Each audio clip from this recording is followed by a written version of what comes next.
అపొస్తలుల కార్యములు 20వ అధ్యాయము 7వ వచనం నుండి 12వ వచనం వరకు. ఆదివారమున మేము రొట్టె విరుచుటకు కూడినప్పుడు పౌలు మరునాడు వెళనయుండి వారితో ప్రసంగించుచు అర్ధరాత్రి వరకు విస్తరించి మాటలాడుచుండెను. అప్పుడు ఐతుకు అను ఒక యవనస్తుడు కిటికీలో కూర్చుండి గాఢ నిద్రపోయి చాలాసేపు ప్రసంగించుచుండగా నిద్రాభారం వలన జోగి 3వ అంతస్తు నుండి క్రిందపడి చనిపోయిన వాడై ఎత్తబడెను.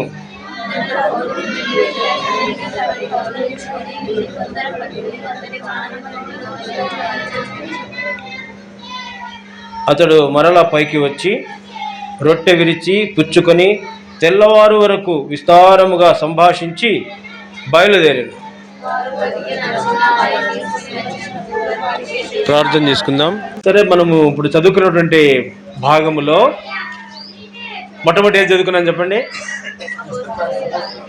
అపొస్తలుల కార్యంలో 20వ అధ్యాయం. అక్కడ ఎవరెవరు ఉన్నారు, ఏం చేస్తున్నారు?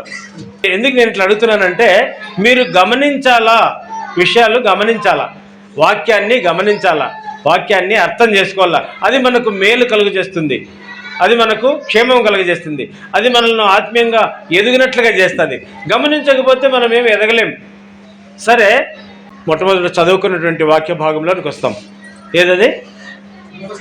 అపొస్తలుల కార్యములు 20వ అధ్యాయంలో. అందులో పౌలు మరుసటి రోజు వేరే ఊరికి వెళ్ళాల. అక్కడున్న సంఘముతో కలిసి ఆయన రొట్టె విరిచాలని ఒక చోట కూడుకున్నారు. రొట్టె విరిచేదానికి కూడుకున్నారు. అది రాత్రి వేళ. అదినాల్లో ఎక్కువగా రాత్రుల్లోనే చేస్తూ వచ్చినారు. వాళ్ళు ఎక్కడ కూడుకున్నారంటే మేడ గదిలో కూర్చున్నారు. అశోక్ చెప్పినట్లుగా. ఎన్నో అంతస్తు అది? ఎన్నో అంతస్తు? 3వ అంతస్తు. అప్పట్లోనే 3 అంతస్తుల బిల్డింగ్లు ఉన్నాయి చూడు, ఇంకా ఎక్కువ కూడా ఉన్నాయేమో. 3వ అంతస్తులో రొట్టె విరిచేదానికి సంఘం అంతా కూడుకున్నారు. పౌలు చక్కగా చాలా విస్తారంగా ఆత్మపూర్ణుడై బోధిస్తూ ఉన్నాడు. అక్కడ ఎవరెవరు ఉన్నారు చెప్పండి? పిల్లలు ఉన్నారు, పెద్దలు ఉన్నారు, తర్వాత యవనస్తులు కూడా ఉన్నారు, వృద్ధులు కూడా ఉండి ఉంటారు. ఐతుకు అనేటువంటి యవనస్తుడు ఎక్కడ కూర్చున్నాడు చెప్పండి? 9వ వచనం. అప్పుడు ఐతుకు అను ఒక యవనస్తుడు కిటికీలో కూర్చుండి గాఢ నిద్రపోయి పౌలు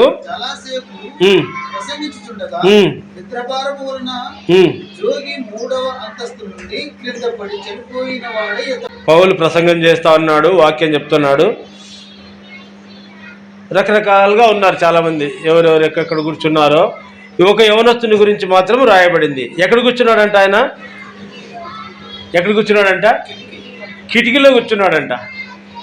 కిటికీలో కూర్చుంటారు ఎవరన్నా? ఇక్కడ కిటికీలు ఉన్నాయి చిన్నవి, దీనికి కడ్డీలు ఉన్నాయి. అక్కడ కూర్చున్నా అవతల పడే అవకాశం లేదు. ఇవి కూడా పెద్ద కిటికీలు. ఇవి చూడు, ఇక్కడో కిటికీ ఉంది, అక్కడో కిటికీ ఉంది, జేమ్స్ పక్కలో, మళ్ళీ అక్కడ అబ్రాహ్మణ పక్కలో కిటికీ ఉంది, చాలా పెద్దది. అది వాకిలు కాకుండా ఈ పక్క ఉండేది కిటికీ అనొచ్చు కదా, కిటికీనే కదా అది. అక్కడ కూడా కూర్చోవచ్చు. మా వాళ్ళు కూర్చుంటారు. ఇక్కడ ఆడు కూర్చోవద్దప్ప అంటే ఇక్కడ కూర్చో అంటే అట్లా వచ్చి కూర్చుంటాడు. మళ్ళీ ఎప్పుడు పోయి ఉంటాడో అడిగి పోయి ఉంటాడు. ఎందుకంటే అది అనుకూలమైన ప్రదేశము, బర్రని పరిగెత్తిపోయేదానికి. ఈ ఐతుకు అనేటువంటి వ్యక్తి ఎక్కడ కూర్చున్నాడు?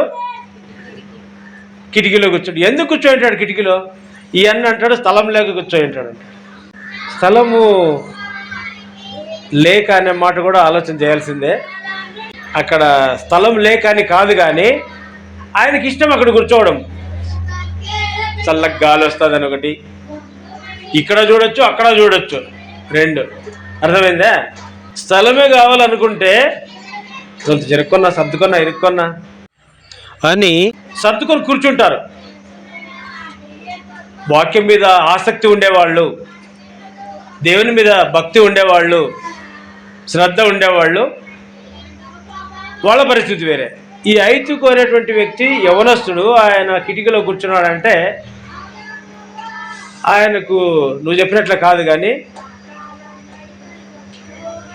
అక్కడేముందో చూస్తూ ఉండాల. ఒకటి ఇక్కడ గమనించాలా, ఇక్కడ మనసుంది, అక్కడ మనసుంది. తర్వాత చల్లటి గాలి కావాలి ఆయనకు. ఇంకోటి అందరికంటే ఎత్తుగా కూడా ఉండాల, అందరికంటే హైట్ ఉండాల. నేను హైట్ ఉండాలనుకున్నాడేమో తెలీదు, అదేమి ఇక్కడ రాయబడలేదు. ఆ చల్ల గాలికి ఏమొచ్చిందంటే ఆయనకి పగలు అలిసిపోయింటాడు. మనం కూడా ఇప్పుడు అలిసిపోయినాము. మళ్ళీ ఎవరెవరికి నిద్ర వస్తూ ఉందో నాకు తెలియదు. ఐతుకి ఏమొచ్చింది? ఎట్లా నిద్ర వచ్చింది? అది గాఢ నిద్ర అంట. మందిరంలో వాక్యం చెప్తుంటే ఎట్లా వచ్చింది మనకి గాఢ నిద్ర? గాఢ నిద్ర ఎవరికి వచ్చింది చెప్పండి? మొట్టమొదట ఒక వ్యక్తికి దేవుడే కలగజేసినాడు గాఢ నిద్ర. యోనాకే? ఎవరికి? ఆదాంకి. యోనా కూడా నిద్రపోయినాడు. ఆ ఓడ అమరంలోకి కిందికి పోయి ఆయన నిద్రపోయినాడు, దేవుని దగ్గర నుంచి తప్పించుకునేకి. దేవుడు కలగజేయాలి ఆయనకి, ఆయనే నిద్రపోయినాడు. ఆదాముకు దేవుడు కలగజేసినాడు నిద్ర. ఎందుకంటే ఆయనలో నుండి ఇంకొక జీవం, ఇంకొక ప్రాణం, ఇంకొక వ్యక్తిని తీసేదానికి కదా. ఎవరిని తీసినాడు? హవ్వని తీసినాడు. రైట్. దేవుడు కలిగించే నిద్ర వేరు. దానివల్ల క్షేమము, ఇంకొక సహాయం, సాటి అయిన సహాయం వచ్చింది కదా ఆయనకి. సాటి అయిన సహాయం కొరకు దేవుడు చేసినాడు. ఇంక మిగిలిన వాళ్ళు నిద్రపోతా అంటే వాళ్ళు విశ్రాంతి కొరకు, కొంతమంది ఇంకా కొంతమంది బాధ్యత లేకుండా, ఇంకా కొంతమంది అలసిపోయి కదా, రకరకాల కారణాలు ఉంటాయి నిద్రపోయేదానికి. చాలామంది నిద్రపోయిన వాళ్ళు ఉన్నారు బైబిల్ గ్రంథంలో. ఇప్పుడు ఐతుకు అనేటువంటి వ్యక్తి నిద్రపోయినాడు. ఆ కిటికీకి, ఇక్కడ మన కిటికీ మాదిరే ఏం లేదు, కడ్డీలు లేవు, ఫ్రేమ్ లేదు, ఓపెన్. ఇక్కడ పడితే లోపలే ఉంటాడు, ఏదో చిన్నగా దెబ్బలేం పెద్దగా తగలవు, నిద్ర మెలకు అవుతుంది అంతే. అవతల పడినాడంటే 3వ అంతస్తు నుంచి పడినాడు ఆయన. ఏమేం ఇరిగింటాయి? నేను ఒకసారి పడింటి ఆ బేతెల్ ప్రార్థన మందిరంలో అనంతపురంలో. ఇక్కడ 5 ఎముకలు ఇరిగినాయి. తర్వాత ఇక్కడ ఒకటి, మొత్తం 6 ఎముకలు ఇరిగినాయి. చెయ్యి ఎముక ఒకటి, పక్కట ఎముకలు ఇరిగినాయి. ఈయన 3వ అంతస్తు నుంచి పడినాడు, ఆయనకి ఏమి ఇరగలేదా అని. ఇరిగింటాయి, దెబ్బలు తగిలింటాయి. కింద పడి చనిపోయిన వాడై ఎత్తబడిన అని రాయబడుతుంది. చదవండి మళ్ళీ ఒకసారి అన్నమాట. 9వ వచనం.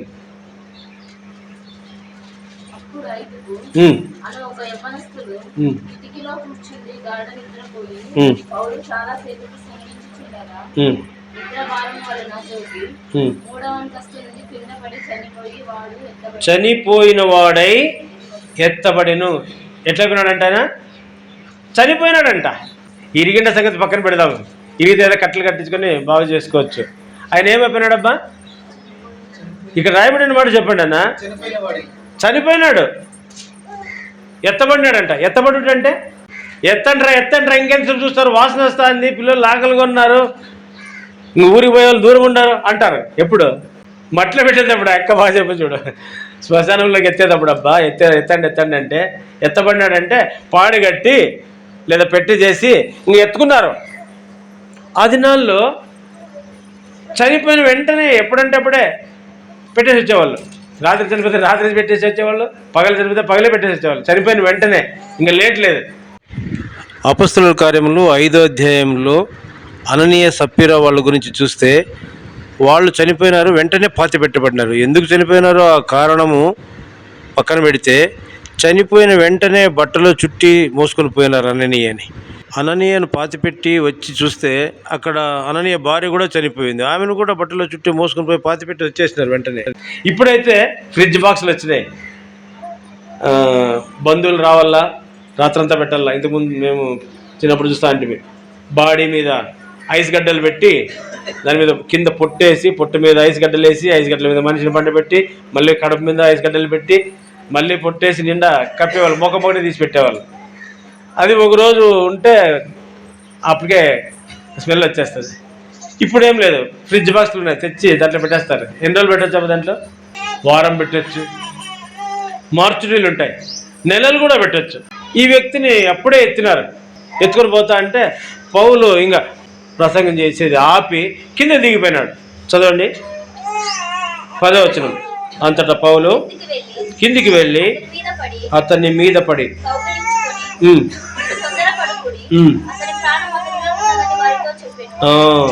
అతని ప్రాణం అతనిలో ఉన్నదని వారితో చెప్పాను. ఆగండి తొందరపడద్దండి అని చెప్పి పాడెను, ఆపినాడు. వాళ్ళు కింద దించినారు. యేసు ప్రభు కూడా లూకా సువార్త 7వ అధ్యాయం 13-14 వచనాల్లో నాయను ఊరికి పోతా ఉంటే అక్కడ విధవరాలి కుమారుణ్ణి ఎత్తుకొని వస్తున్నారు. ఆగండి అని చెప్తే ఆగినారు. ప్రభు పాడెను ముట్టి చనిపోయిన వ్యక్తిని లేపినాడు కదా, గుర్తుంది కదా. సరే, పౌలు ఎత్తుకుని పోయే వాళ్ళని ఆపి దించి ఏం చేసినాడు? అది చూడండి. అంతటా పౌలు క్రిందకి వెళ్ళి అతని మీద పడి కౌగిలించుకొని, మీరు తొందరపడకుడి, అతని ప్రాణం అతనిలో ఉన్నదని వారితో చెప్పాను. తొందరపడద్దని చెప్పినాడు. ఏముందంట అతనిలో? ప్రాణం ఉంది. మందిరానికి వచ్చినారంటే ఎవరైనా కానీ వాళ్లకు అంత తొందరగా ప్రాణం పోదు. ప్రాణం తీసేదానికి ఎవరు కాసుకుని ఉంటారు చెప్పండి? 1 పేతురు 5వ అధ్యాయం 8వ వచనం ప్రకారం అపవాది కరెక్టే. చదువు బాబు. 1 పేతురు పత్రిక 5వ అధ్యాయము 8వ వచనం. నిబ్బరమైన బుద్ధి గలవారై మెలకువగా ఉండండి, మీ విరోధి అయిన అపవాది గర్జన సింహం వలె ఎవరిని మృంగుదునా అని వెదుకుచూ తిరుగుతా ఉన్నాడు. చూడండి, ఈ 5గురు కూడా మింగేసినాడు. గర్జించ సింహం మొదటి మింగే ప్రయత్నం చేస్తున్నాడంట. ఎవరిని మింగే ప్రయత్నం చేస్తాడబ్బా? యవనస్తుల్ని అంటే ముసలోళ్ళు ఏం లేదు. నేను అడుగుతున్నాను, 1 పేతురు పత్రికలో అపవాది గర్జన సింహం వలె ఎవరిని మింగుతున్నా అని తిరుగుతున్నాడు కదా, ఎవరిని నేను అడుగుతున్నా. అక్కడేమో యవనస్తుని మింగేసినాడు. అక్కడితో ఆగిపోడు కదా వాడు. ఇక ఇట్లా 5 కట్ల వాళ్ళు ఎవరన్నా దొరుకుతారా అని చూస్తూ ఉంటాడు. వాడు ఎందుకు దొరికినాడు? మామూలుగా సాధారణుడు ఆత్మను మింగుతాడు. ఈ 5గునైతే ఆత్మ దేహం రెండింటిని మింగేసినాడు. శరీరం కూడా ఇంక మట్టిలోకి వెళ్ళిపోతుంది. మనం 1 కొరింథీ 11వ అధ్యాయంలో 30వ వచనంలో చూడండి, నిద్ర గురించి అక్కడ రాయబడుతుంది. ఇందువల్లనే మీలో అనేకులు బలహీనులై ఉన్నారు, రోగులై ఉన్నారు, చాలామంది నిద్రించుతున్నారు. ఎంతమంది నిద్రిస్తున్నారమ్మా? అక్కడ రాయబడిన మాట ప్రకారం మనకేం కనపడడం లేదు చాలామంది నిద్రిస్తున్నట్లుగా. అందరూ మెలకువతోనే ఉన్నారే, చాలామంది నిద్రిస్తున్నారని రాయబడిందే. ఇది వాస్తవమా బర్నబాస్? చాలామంది నిద్రించుతున్నారని రాయబడుతుంది. ఎక్కడ నిద్రిస్తున్నారు? ఎవరు నిద్రిస్తున్నారు? ఎట్లా నిద్రిస్తున్నారు చెప్పండి? పాప అమ్మ, నిద్రించడం అంటే చనిపోవట. ఒక అర్థం, అది భౌతికమైన అర్థంలో ప్రభుని నిద్రించినాడని చెప్తారు, రైట్. ఇక్కడ ఎవరు ఎత్తబడలే, వాళ్ళు బల్ల తీసుకునే వచ్చినారు. వాళ్ళు బల్ల తీసుకునే సమయంలో ప్రభు చెప్తున్నాడు, ఏం చెప్తున్నాడంటే పౌలు ద్వారా, ఈ బల్లను మీరు వివేచించకుండా తీసుకుంటున్నారు కాబట్టి మొట్టమొదటి ఏమవుతారు? బలహీనలు అవుతారు వివేచించకుండా తీసుకుంటే. తర్వాత రెండోది ఏమవుతారు? అట్లే తీసుకుంటే రెండవసారి మళ్ళీ పదే బలహీనలు అవుతారు మొదట. రెండోది రోగులు అవుతారు. మూడోది నిద్రిస్తున్నారు. ఈ నిద్ర మరణము కాదు కానీ, భౌతికమైన శరీర సంబంధమైన మరణము కాదు కానీ ఆత్మీయమైన మరణం. ఇది గుర్తించరు. ఎవరు గుర్తించలేదు? చనిపోయినట్లుగా తెలీదు. ఎందుకంటే మీకు ఉదాహరణ చెప్తాను, పాత ఉదాహరణ. ఆదాము హవ్వలు పండు తినొద్దని చెప్పినాడు ప్రభువు. తిన్నారు. తిన్న తర్వాత వాళ్ళు చనిపోయినారో బతికినారు మీరు చెప్పాలా?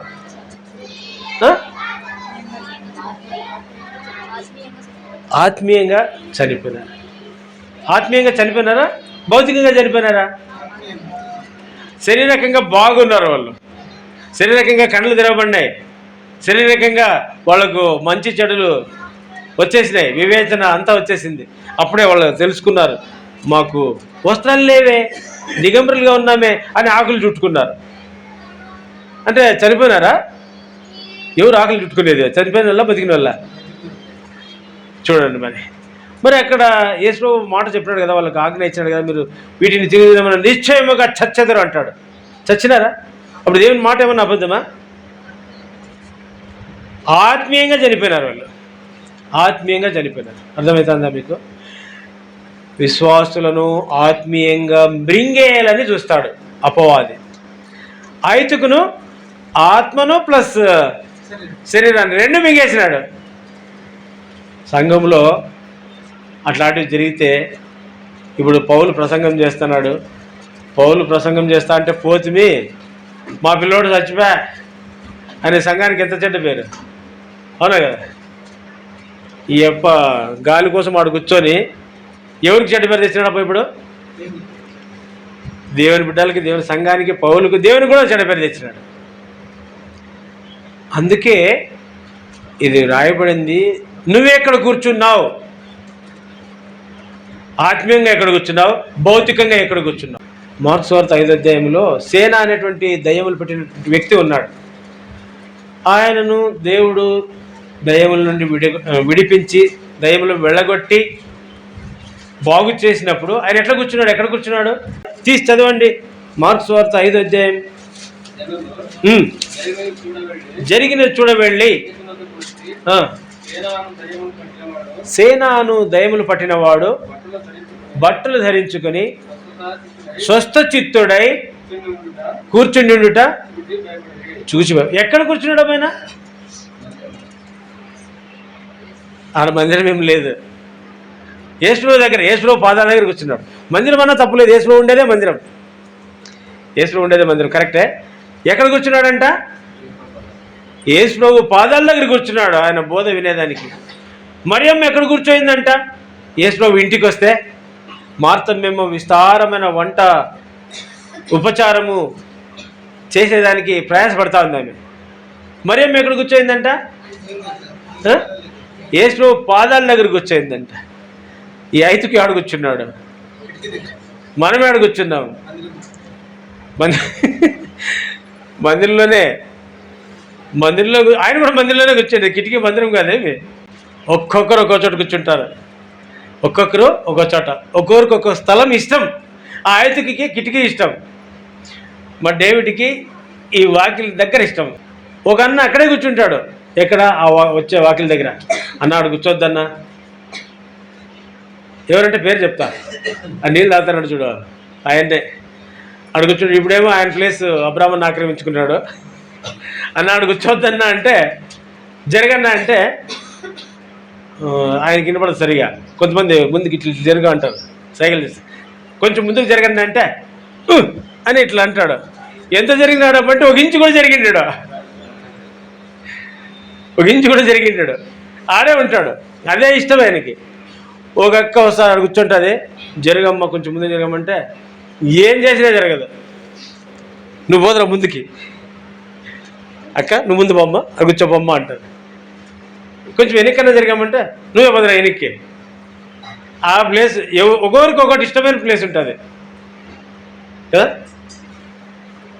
ఇట్లాంటివి ఏం తప్పులేదు, కానీ ఎక్కడైనా కూర్చోవచ్చు. మందిరం ఆవరణంలో కూర్చుంటే చాలు. కానీ మనస్సు, దృష్టి ప్రభు పాదాల మీద ఉంచాల. మిగతా వాళ్ళంతా ఎంతో చక్కగా వింటున్నారు, ఎవరు నిద్రపోలే. ఐదుకు మాత్రమే నిద్రపోయినాడు. యవనస్తులు తప్పక తొట్టిల్లుదురు అని రాయబడుతుంది. యవనస్తులనే కాదు, వృద్ధులనే కాదు, ప్రతి ఒక్కరిని మింగాలని చూస్తాడు అపవాది. అక్కోళ్ళు కావచ్చు, అన్నోళ్ళు కావచ్చు, వృద్ధులు కావచ్చు, పిల్లలు కావచ్చు, వాడికి ఏం కావాలో వాని కడుపు నిండాలో దేవుని సన్నిధిలో నుంచి తొలగించాలి వాళ్ళని. ఎవరు చిక్తారు? మెలకువగా ఉండేవాళ్ళు చిక్తారా? జాగ్రత్తగా ఉండేవాళ్ళు చిక్తారా? దేవుని పాదాల దగ్గర ఉండేవాళ్ళు చిక్తారా? మందిరంలో ఉండేవాళ్ళు చిక్తారా? సాతాను తనకు ఆయుధంగా చేసుకునే దానికి వాడు మింగేదానికి ప్రయత్నం చేస్తున్నాడు, మనం గుర్తుపట్టాలని. అందుకే ఇక్కడ రాయబడింది ఇది. నువ్వు ఎక్కడ కూర్చున్నావు, ఎట్లా కూర్చున్నావు, అది కూడా భక్తుడు ఉన్నాడు, దావీదు భక్తుడు. 139వ కీర్తన చూడండి, ఆయన చెప్తాడు. కీర్తనలు 139వ అధ్యాయం 2వ వచనం చదవండి. నేను కూర్చుండుట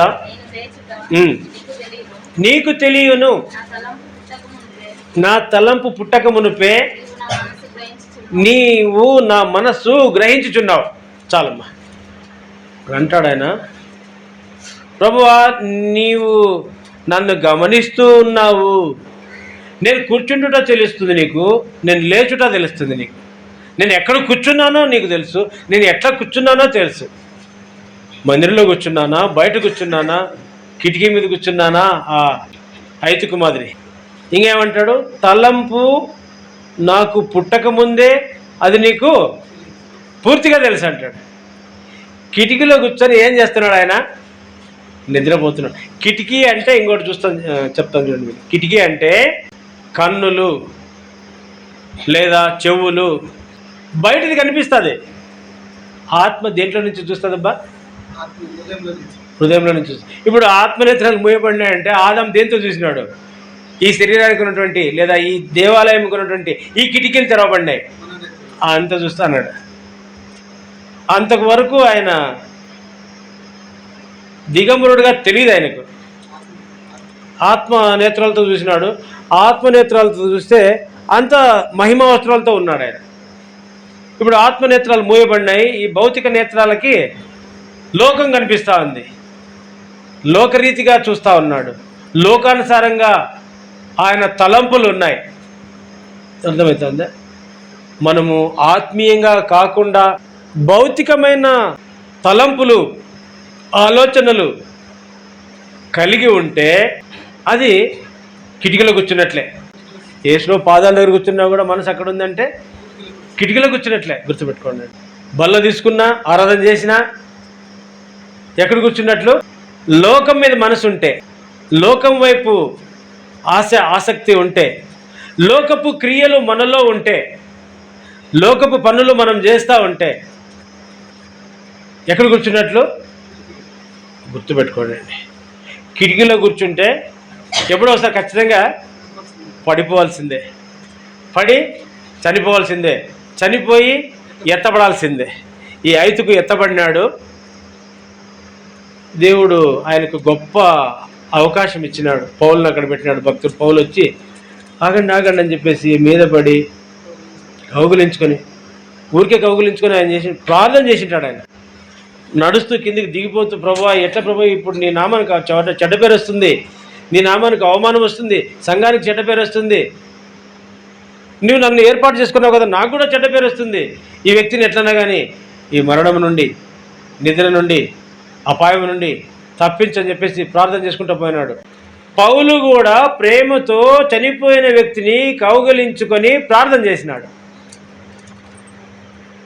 కౌగిలించుకునే దాంట్లో ఆయన ప్రేమ కనిపిస్తుంది, ఆయన బతకాలన్నటువంటి ప్రార్థన కనిపిస్తుంది, దేవుణ్ణి వేడుకున్నట్టు కనిపిస్తుంది. పౌలు అక్కడ ఉన్నాడు కాబట్టి ఆయన బతికిపోయినాడు. ఇప్పుడెవరు ఉన్నారు అట్లా ప్రేమించి అట్లా ప్రార్థన చేసి అట్లా లేపేవాళ్ళు? మన సంగతి ఏంది? మనం కనుక సాతాను చేతికి సిక్కితే మనల్ని విడిపించేది ఎవరు? యేసుప్రభువు ఏమో విశ్వాసం ద్వారా మనల్ని రక్షించినాడు. ఆ రక్షణను కాపాడుకోవద్దా? ఆయన సన్నిధిలో కూర్చొని ఆయన బోధ వినొద్దా? ఆయన ఆజ్ఞలను అనుసరించొద్దా? మళ్ళీ లోకం వైపు చూడాలన్నా, మళ్ళీ కిటికీలో కూర్చోవాలన్నా, మళ్ళీ పడిపోవాలన్నా? ఎన్నిసార్లు పడేది చూసుకోండి. ఎన్నిసార్లు పడినారో, ఎన్నిసార్లు లేచినారు. పడడం అంటే పాపం చేయుట. ఎన్నిసార్లు పాపం చేసినారు, ఎన్నిసార్లు లేచినారు, ఎన్నిసార్లు కోపగించుకున్నారు, ఎన్నిసార్లు తిరిగి ఇది కోపం మంచిది కాదనుకున్నారు. ఎన్నిసార్లు కొట్లాడినారు, ఎన్నిసార్లు సమాధాన పడినారు, ఎన్నిసార్లు అలిగినారు, ఎన్నిసార్లు సమాధాన పడినారు.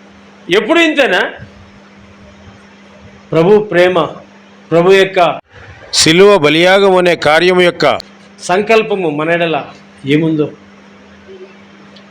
పాదముల చెంత కూర్చుండి బోధ విని ఆయనలాగా మారాలని, ఆయన రూపంలోనికి రావాలని ఆయన సంకల్పమైంది.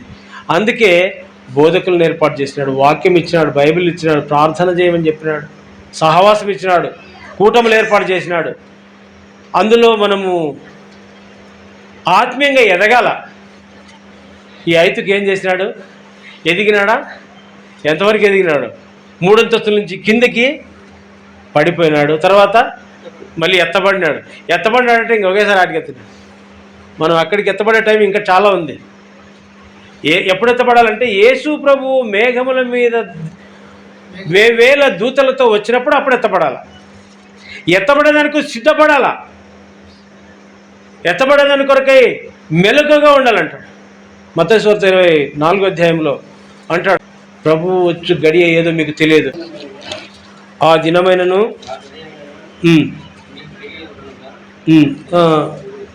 42 కూడా చదువు బాబు. 24:42. కావున మెలకువగా నుండి, ఏ జామును దొంగ వచ్చినో ఇంటి యజమానుడికి తెలిసి ఉండిన అతడు మెలకువగా ఉండి తన ఇంటికి కన్నము వేయనీయడని మీరు ఎరుగుదురు. ఈ ఐతుకు మెలకువగా లేడు కనుక ఆయన పడిపోయినాడు. చదువు ఇప్పుడు 13వ వచనం నువ్వే చదువు బాబు. ఆ దినమైనను ఆ గడి అయినను మీకు తెలియదు కనుక మెలకువగా ఉండండి. ప్రభు ఏం చెప్తున్నాడు? మెలకువగా ఉండండి అంట. అంటే నిద్ర మెలకువ. నిద్రపోయినాడంటే మెలకువ ఉండదు, మెలకువ ఉంటే నిద్ర ఉండదు. మెలకువ ఉంటే నిద్ర ఉంటుందా? ప్రభు చెప్పినాడు మెలకువగా ఉండండి. మెలకువగా ఉండి ఏం చేయాలా?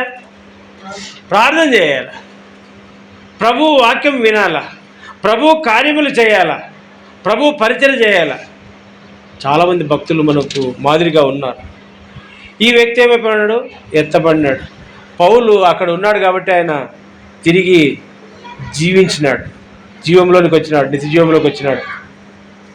ఇంకొక వ్యక్తి అట్లనే లేపబడినాడు పాత నిబంధనలో. పౌలు ఎట్లయితే ఆ బిడ్డ మీద పడి కౌగిలించుకొని ప్రార్థన చేసినాడో అదేవిధంగా చనిపోయిన వ్యక్తిని ఇంకొక వ్యక్తి లేపినాడు. ఎవరు చెప్పండి? 2వ రాజులు 4వ అధ్యాయము. అక్కడ గనురాలైనటువంటి షునేమీరాలు అక్కడ ఉంది. ఆమెకు దైవభక్తి, విశ్వాసము, ఆత్మీయత అంతా ఉంది. అందుకే దైవజనునికి గోడ మీద ఇల్లు కట్టించింది. ఆమె ఎట్లాంటిదంట? చదవండి 8వ వచనము. షునేము పట్టణంలోకి పోగా అచ్చట ఘనురాలైన ఒక స్త్రీ ఉండేది. భోజనం రమ్మని అతన్ని బలవంతం చేసింది. భోజనానికి చాలామంది పిలుస్తూ అంటారు. ఈ స్త్రీ అంట ఘనురాలు అని రాయబడింది. ఘనురాలు అంటే మీరు చెప్పాలి ఏమర్థం? ఎలీషాను భోజనానికి పిలిచింది, బలవంతం చేసింది. అయ్యా దైవజనుడా, మా ఇంటికి వచ్చి మా ఆతిథ్యం స్వీకరించు, భోజనం చెయ్యి అని చెప్తే ఆయన ఒప్పుకోలేదేమో. మళ్ళీ పిలిచింది. మళ్ళీ పిలిచిందా లేదా? అక్కడ ఏం రాయబడింది? బలవంతం చేసినండి. బలవంతం అంటే ఒకసారి 2 సార్లు పిలిస్తే బలవంతం అంటారా? చాలాసార్లు పిలిచింది. ఇంకా సరే ఈమె ఇంతగా పిలుస్తూ ఉందని చెప్పేసి పోయినాడు. పోతే భోజనం పెట్టింది. తర్వాత అప్పుడప్పుడు వచ్చిపోతా అన్నాడు. ఆయనకు గది ఏర్పాటు చేయాలనుకుంది. ఆమె గది ఏర్పాటు చేసింది. సరే ఆమెకు కొడుకు పుట్టినాడు. ఏలియా ప్రార్థన ద్వారా ఆయనకు రోగం వచ్చింది, చనిపోయినాడు. అది మళ్ళీ చూద్దాము. గనురాలనేటువంటి మాట మనం చూస్తే గనురాలంటే ఏమర్థం చెప్పండి? ఎందుకు గనురాలు అన్నారు ఆమెను? ఆమె దగ్గర డబ్బు దండిగా ఉందనే? ఆమె ఏమన్నా నాయకురాలనే? ఏమన్నా పదవి ఉంది ఆమెకు? ఆమె యొక్క క్యారెక్టర్ని బట్టి ఆమె గనురాలంట. ఆమె యొక్క గుణలక్షణాలను బట్టి ఆమె గనురాలంట. ఆమె యొక్క భక్తి, ఆమె యొక్క మంచితనము, ఆమె యొక్క దయ, ఆమె యొక్క మరి ప్రేమ, ఆ గుణాలన్నింటినీ కలిపి చూసి అక్కడ ఉన్నటువంటి వాళ్ళు ఘనురాలు అని పిలుస్తూ వచ్చినారు. ఆమె యొక్క ఆత్మీయ లక్షణాలను బట్టి ఘనురాలైంది. 2వ రాజులు 4వ అధ్యాయము 33 నుంచి 35 వరకు చదవండి.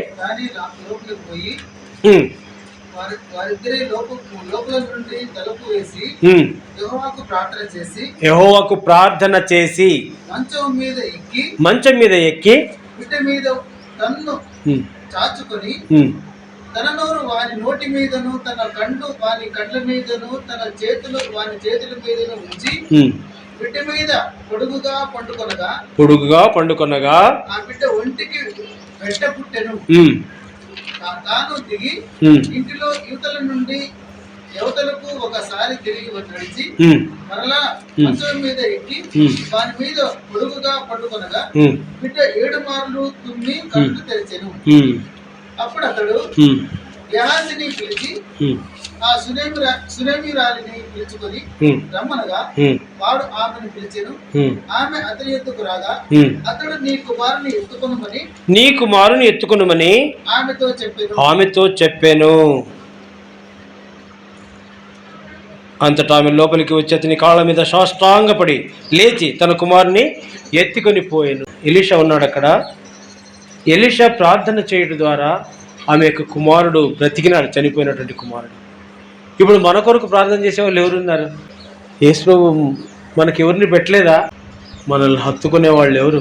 మనల్ని ప్రేమించే వాళ్ళు ఎవరు? హత్తుకోవాలంటే ప్రేమించాలి ముందు కదా. మనం ఎవరి కోసమన్నా ప్రార్థన చేస్తున్నామా? ఎవరైనా బతికినారా? మన ఇంట్లో వాళ్ళు బతికినారా? మన సంఘంలో ఎవరైనా బతికినారా? మన సంఘంలో ఎవరైనా చనిపోయినారా? భౌతికంగా కాదు కానీ ఆత్మీయంగా ఎంతమందిని ప్రార్థన ద్వారా బ్రతికించినాం? ఆత్మీయంగా మన మాటల ద్వారా ఎంతమందిని నొప్పించినాం?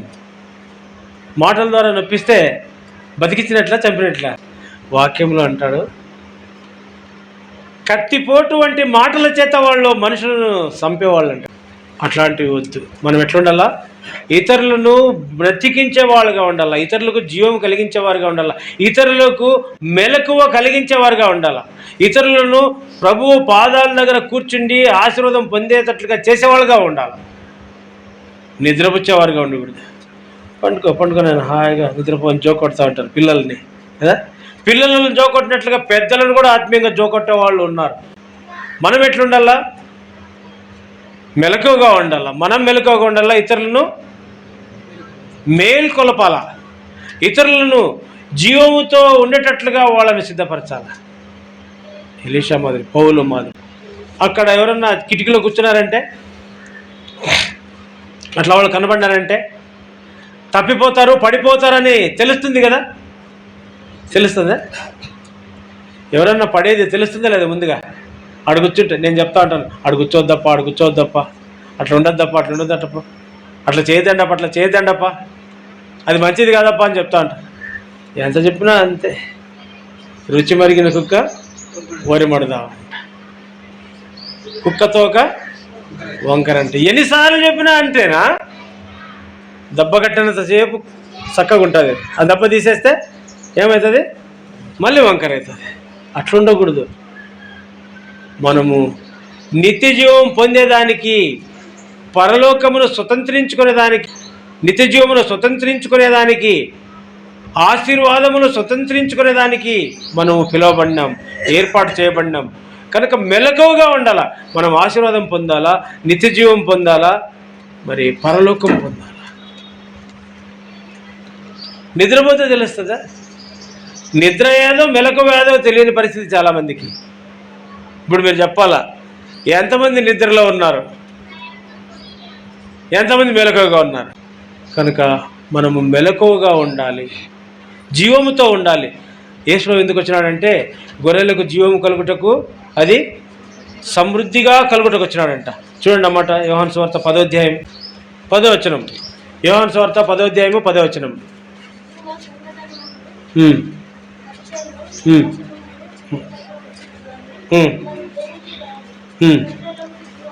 గొర్రెలకు జీవం కలుగుటకును, అది సమృద్ధిగా కలుగుటకును నేను వచ్చి తినని మీతో నిశ్చయముగా చెప్పుచున్నాను.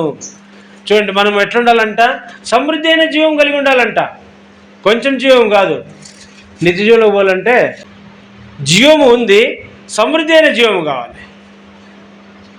ప్రతి ఒక్కరికి యేసు జీవం ఇచ్చినాడు విశ్వాసం ద్వారా. అది ఎట్లుండాలంటే, ఇప్పుడు ఎంత ఉందో, కొంత ఉందేమో మనకు, కొంత ఉందో, సగానికి ఉందో, ముక్కలకు ఉందో, సమృద్ధి అయిన జీవం పొంగి పొరలేటట్లుగా ఉండాలంట. జీవము, సంతోషము, ఆత్మీయత. ఆయన అంటాడు కదా కీర్తనలు 23వ అధ్యాయంలో, నా గిన్నె నిండి పొర్లుచున్నది అంటాడు. అట్లా పొర్లుతూ ఉండాలి. పొర్లుతూ ఉంటే ఇతరులు జీవింపబడతారు. కనుక మనము జీవం కలిగి, సమృద్ధి అయిన జీవం కలిగి ఉండాలని దేవుని యొక్క తలంపు, దేవుని యొక్క కోరిక. ఎవరికి ఉంటుంది అట్లా జీవము?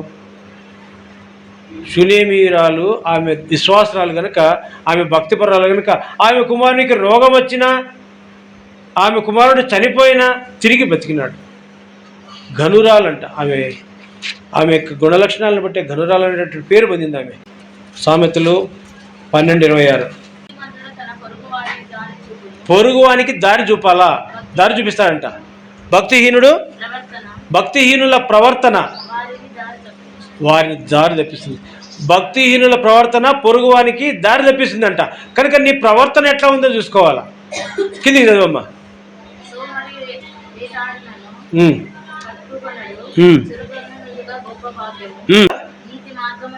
నీతి మార్గమునందు జీవము కలదు. చూడండి, నీతిమంతుల మార్గమందు జీవము కలదంట. దాని త్రోవలో మరణము లేదు. చూడండి, మన త్రోవలో మరణం ఉండకూడదంటే, ఆత్మీయ మరణం ఉండకూడదంటే, మన ఇరుగు పొరుగు వారికి ఆత్మీయ మరణం ఉండకూడదంటే మనం ఎట్లుండాలా?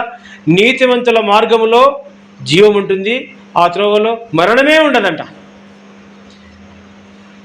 వాళ్ళందరూ ఉన్నారు. ఐతుకు కూర్చున్నాడు, వాడు చనిపోయినా కూడా బతికినాడు.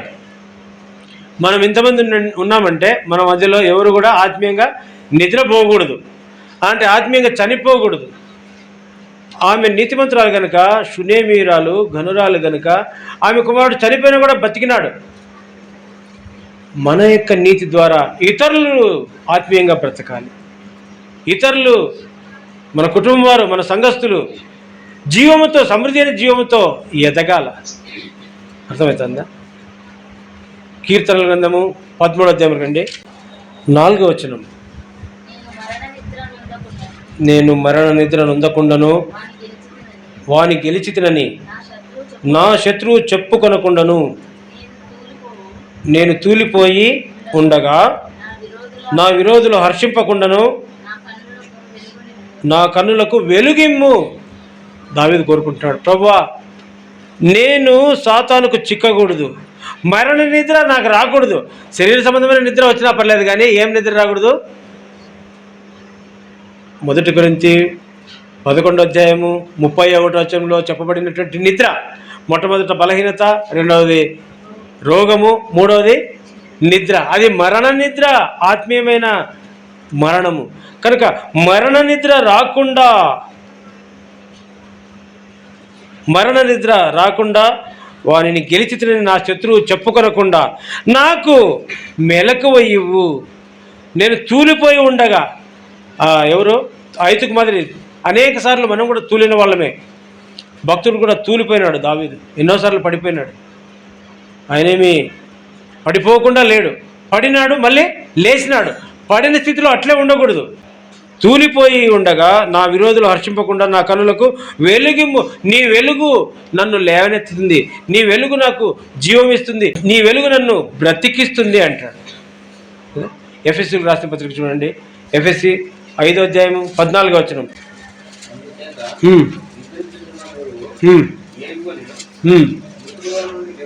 మృతుల్లో నుండి లెమ్ము.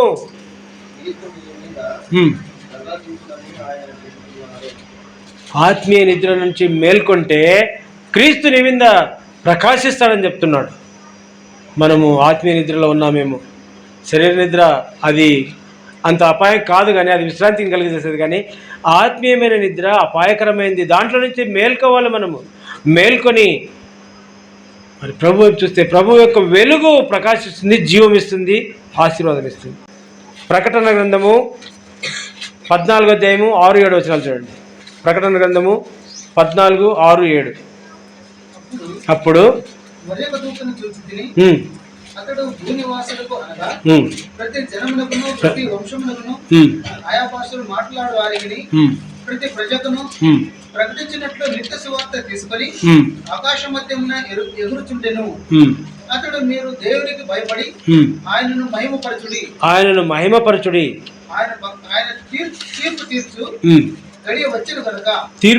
గడియ వచ్చెను గనుక ఆకాశమును భూమిని సముద్రమును జలధారలను కలుగజేసిన వానికే నమస్కారము చేయుడి. మనం ఎవరికి నమస్కారం చేయాలంట?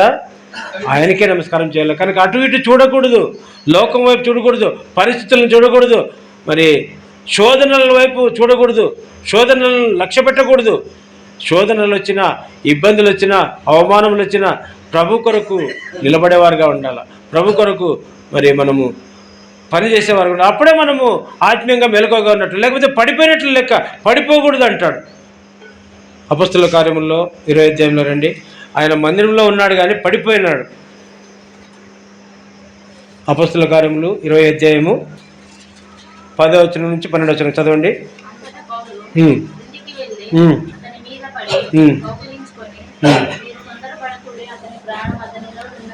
కిటికీలో నుంచి పడినటువంటి ఈ ఐతుకు మీద ఆయన ప్రేమతో వచ్చి ఆగండి అని మోసుకుపోయే వాళ్ళని ఆపి కౌగులించుకొని ప్రార్థన చేసినాడు. అతని ప్రాణం అతనిలో ఉందని చెప్పినాడు.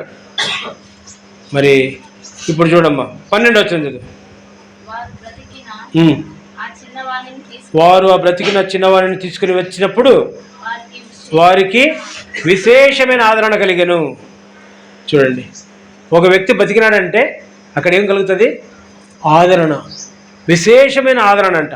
ఒక వ్యక్తి ఎవరైనా బతికినాడంటే విశేషమైన ఆదరణ. అది నీ వలన కలగాలి అని ప్రభువు ఆశిస్తున్నాడు. నీవు విశేషమైన ఆదరణ అనేకులకు కలిగించేవాడుగా ఉండాలని ప్రభువు ఆశిస్తున్నాడు. నీ ద్వారా ఎవరు కూడా మరణ నిద్రలోకి పోకూడదు. నీవు మరణ నిద్రలోకి పోకూడదు, ఇతరులు నీ ద్వారా మరణ నిద్రలోకి పోకూడదు. ఏం కావాలా? నీ ద్వారా చనిపోయినటువంటి వారు, నిద్రలో ఉన్నటువంటి వారు జీవంలోనికి రావాలా. దాని ద్వారా విశేషమైన ఆదరణ కలుగుతుంది అని చెప్పాడు. కనుక మన ద్వారా అనేకులకు విశేషమైన ఆదరణ దేవుడు అనుగ్రహించును గాక. మరి అనేకుల కొరకు ప్రార్థన చేసేవారుగా మెలకువ, గ్రహింపు, ప్రార్థన మనకు మరి అటువంటి భారం మనలో అనుగ్రహించే దేవుడు మనల్ని అట్లు సిద్ధపరచును గాక. మోకరించండి.